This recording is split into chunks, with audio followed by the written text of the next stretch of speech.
The sound came first, a hollow creak of wood and rope, cutting through the dry wind, like a warning that refused to die. By dawn, half the town had gathered around the old gallows post behind St. Agnes Creek. The horizon burned orange and pink, and dust swirled at their boots. They came not for justice, but for spectacle. Men in cracked hats, women with folded arms, a few whispering prayers they didn't quite mean. At the center stood Evelyn Cross, wrists bound, face bruised but unbowed. Her dark hair, tangled from a night in the cell, clung to her neck like strips of wet leather.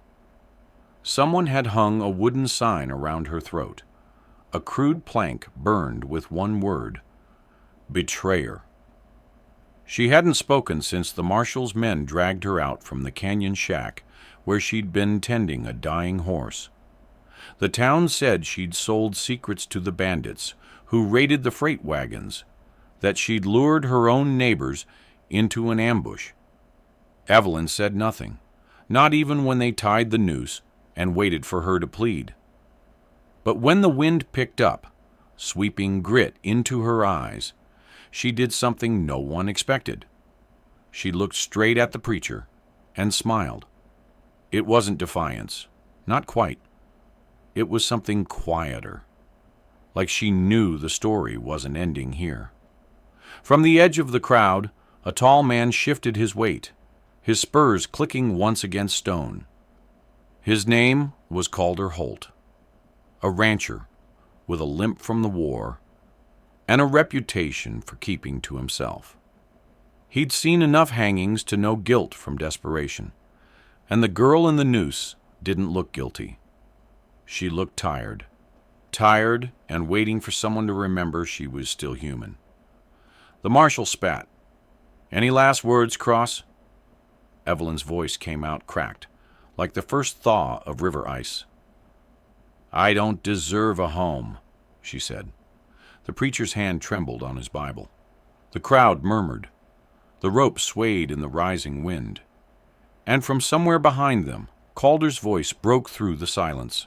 Low, steady, final. "Then you deserve mine." The town turned. 100 eyes on one man with dust on his coat and regret in his stare. Nobody moved. The marshal's hand hovered near his holster. "You aiming to stand against law, Holt?" Calder didn't blink. "No," he said, "just against a mistake." And in that breath, before the wind carried the next word, before the hangman could step forward, the air in St. Agnes Creek changed. The kind of silence that makes men question the weight of their own souls. The first bullet struck the gallows post. The second tore through the marshal's hat. Chaos broke like thunder over St. Agnes Creek. Horses screamed, boots scraped, and the crowd scattered as Calder Holt's Winchester barked once more, not to kill, but to make men move. He cut the rope with a single shot, and Evelyn fell hard into the dirt, gasping as dust filled her lungs. Calder was off his horse before she could speak, slicing the bindings at her wrists with his knife. "Get up," he said. "Now." Her voice barely came. "Why?" "Because they'll shoot you, whether you stand or kneel."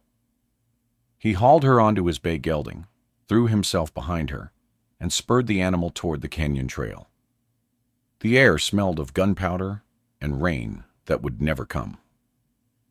Behind them, the marshal's men scrambled for rifles, but the dust swallowed their aim. For miles they rode without words, through dry creek beds, over scattered bones of cattle long gone. The sun rose higher, cruel and white, making the desert shimmer like broken glass. Evelyn's hands trembled against the saddle horn. The sign, "Betrayer," still hung from her neck, swinging like a curse in the wind. By nightfall they reached an abandoned way station, just 2 walls, a half-roof, and a cold stove. Calder lit a small fire from sagebrush. The smoke smelled sharp, bitter. Evelyn watched him through the flicker. You risked your life for someone you don't know. He didn't look up. I know enough. What's that? That hanging looked too clean. For the first time, her eyes softened, though the shadows hid it. They said I led the riders to the freight wagons. My father was on that train. He died trying to protect it. Calder studied the flames. And still they called you traitor. They needed someone to bury. Outside, a coyote howled, long and lonely. He reached across the fire, fingers brushing the rough plank at her throat. That mark's not yours to carry. When he pried it loose, the wood splintered against his palm, and a small trickle of blood ran from the cut. He didn't flinch. Instead, he tossed the sign into the fire. The flames swallowed the word betrayer until nothing remained but ash. Neither spoke again. The only sound was the soft crackle of burning shame and the slow, uneven breath of two people learning to share silence. They left before dawn, riding north where the land broke into jagged stone. The sky had that bruised look before sunrise, violet fading to rust, and every hoofbeat echoed like it might wake the dead. The canyon's mouth opened before them, a long scar carved through red rock. Locals called it the Canyon of Ghosts, a place where voices never came back the same. Calder had ridden through once during the war, chasing deserters. He'd seen men lose their minds in its echoes. Evelyn clutched the saddle horn tighter as they descended the narrow trail. The wind smelled of iron and old rain. Her dress caught on a thorn bush, tearing the sleeve, and beneath it he saw rope burns circling her wrists, raw, swollen, angry red. Marshall's work? He asked quietly. She nodded. They said confession would ease my soul. Did it? Her laugh came out hollow. It eased theirs. They reached the canyon floor by midday. The sun dropped straight down like a hammer, heat bouncing off stone walls until it felt like breathing fire. Calder found a trickle of water between two boulders and let his horse drink. You could have left me, Evelyn said after a long silence. Would have been easier. Calder wiped sweat from his brow. So would dying. But here we are. She studied him, the scar cutting through his beard, the stiffness in his left leg. You were a soldier. Was, he said. Now I'm just a man trying to forget who I was. The echo carried his words away, bending them, softening them. Forget who I was. They rested until the heat broke. When they moved again, Calder noticed the vultures circling high above. Too many for scavengers, too patient for luck. They're tracking us, he muttered. Who? Marshall's riders. Maybe 6, maybe more. Evelyn's breath caught. Then we'll never make the border. He looked at her, the dirt on her cheeks, the tremor in her hands, the defiance still clinging to her eyes. Maybe not, he said, but we'll make it to sundown, one step at a time. They pressed on until the canyon narrowed into a slit barely wide enough for the horse. The air turned cool, damp, whispering with unseen water. On one rock ledge lay a burnt rope, thick hemp, half buried in sand, charred black at one end. Evelyn stopped, staring at it. What is it? Calder asked. Her voice trembled. The rope from my trial. I know that knot. He knelt beside it, fingers brushing the burnt fibers. They came through here, he murmured. Dragged it to show others. Proof of your justice. Evelyn crouched down, touching the ash-stained ground. Then, with a sudden calm, she gathered the rope and coiled it tight, slipping it into her satchel. Calder frowned. Why keep that? Her eyes lifted, steady, distant. Because someday, I'll decide what burns and what stays buried. The canyon wind howled then, scattering dust like ghosts fleeing the past. And high above the ridge, a rifle glinted once in the fading light. By the time the canyon spat them out onto open plain, the light was dying. The sun hung low, a burning coin sinking behind skeletal mesquite, and the sky bled with the color of raw iron. Calder knew they wouldn't make it to the border. He could feel the rhythm of pursuit behind them, the thrum of hooves on dry stone, the echo of voices riding the wind. 6 men, maybe 7. The marshal's dogs, hungry for proof. They stopped at a shallow ravine, where a dead tree leaned over the cracked earth, like a man too tired to kneel. Calder led the horse down, tied it under shadow, and checked his rifle. 1 cartridge left. Evelyn watched him, her face pale in the falling light. "You mean to fight them?" He shrugged. "Can't outrun bullets." "They'll kill you." He looked up, a dry smile ghosting across his lips. "Maybe. But if they take you again, they'll make it meaner." The wind picked up, a restless breath sweeping over the grass. She knelt beside him, touching his sleeve. "You don't even know if I'm innocent. I know you didn't hang." They waited in silence. The first rider appeared on the ridge, silhouetted against the fire-red sky. Then another, 6 total. Their horses moved slow, deliberate, like hunters sure of their prey. Calder chambered the last round and whispered, "Get behind that log. When I move, ride hard north. Don't stop till you see dawn." Evelyn's hand closed around his wrist. "Don't do this."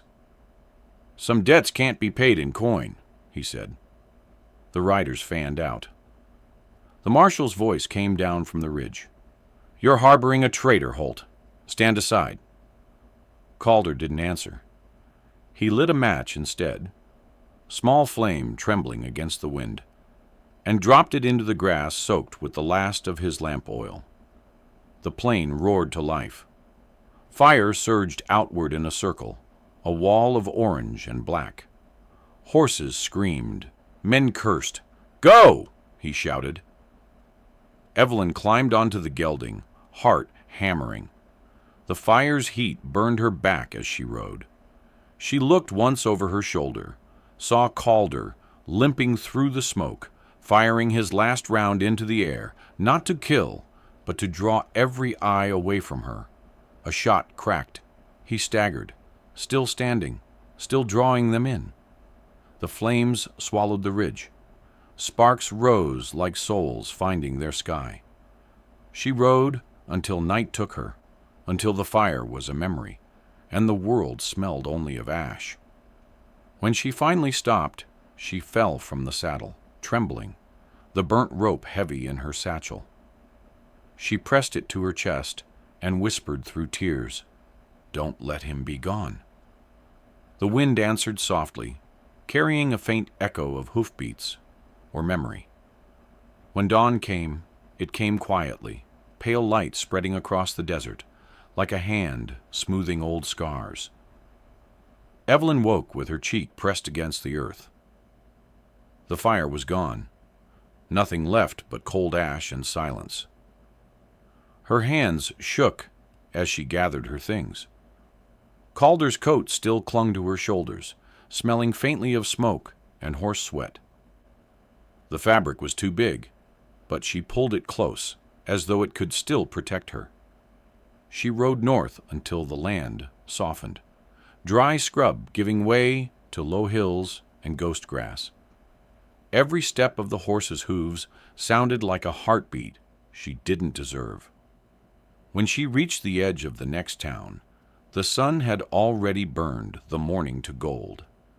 Redwater Junction, a place she once passed through years ago, when she still had a father and a name people didn't spit.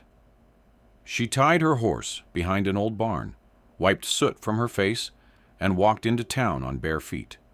Heads turned. A stranger, bruised and ragged, carrying a satchel like it held her soul. The blacksmith paused mid-swing. The saloon-keeper froze with a towel in her hand. Then a small voice cut the silence.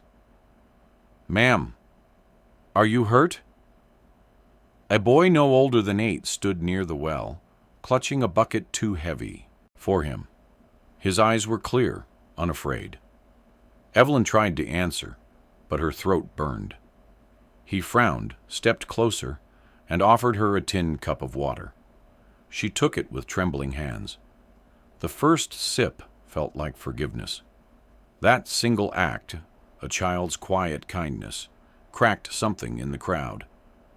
The saloon-keeper came out, wordless, placing a blanket over her shoulders. The blacksmith lowered his hammer. People exchanged glances, some with shame, some with wonder, as if seeing her humanity returned a piece of their own. Someone whispered, "Ain't that the woman from St. Agnes?"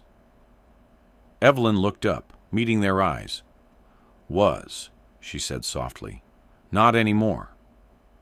She reached into her satchel and drew out the burned rope, now just a coil of blackened fiber. With careful hands, she set it down at the edge of the well and buried it beneath the red dust using her boot heel. "That part stays buried," she said. No one spoke. The only sound was the whisper of wind through the well's wooden frame. As the sun climbed higher, she began to walk toward the horizon, the hem of Calder's coat trailing behind her like a shadow that refused to die. A few steps away, she stopped, looked back once, then touched the scar at her wrist. It had turned pale, the color of ash cooled long ago. Years passed. The desert healed itself in small, patient ways. Rain found its path through the dry gullies again. Grass grew where fire had once burned. Redwater Junction changed, too. Folks began to speak softer when they spoke of wrongs, slower when they reached for judgment. The preacher stopped using the word betrayer altogether. He said some words were better left to the wind. Evelyn stayed. She didn't own much, a small cabin near the ridge, a horse she'd nursed back to health, and a patch of dry land she coaxed into green. Her garden grew stubbornly against the dust. Sage, wild onions, a few sunflowers leaning toward the light. The scar on her wrist never faded, but she didn't hide it anymore. Sometimes when a traveler asked, she'd trace it lightly and say, "That's where I stopped belonging to their story."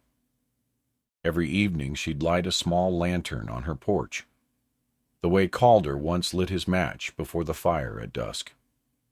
No one ever saw him again, but some nights, when the wind carried across the plains, she swore she heard hoofbeats, slow, even steady, the rhythm of a man who'd made peace with the ghosts that chased him.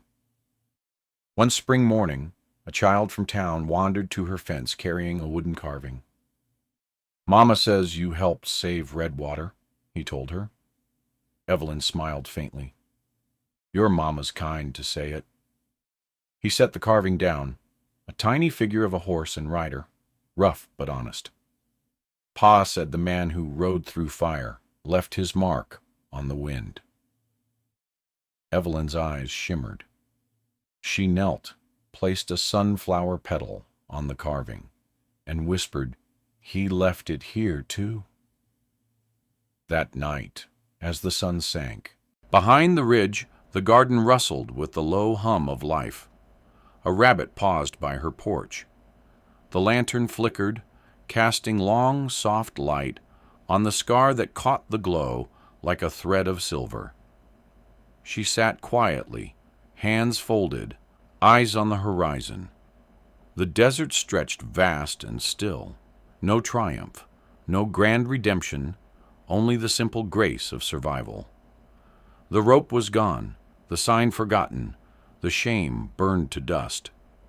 All that remained was what the wind carried. A question for whoever would listen by the campfire, long after she was gone.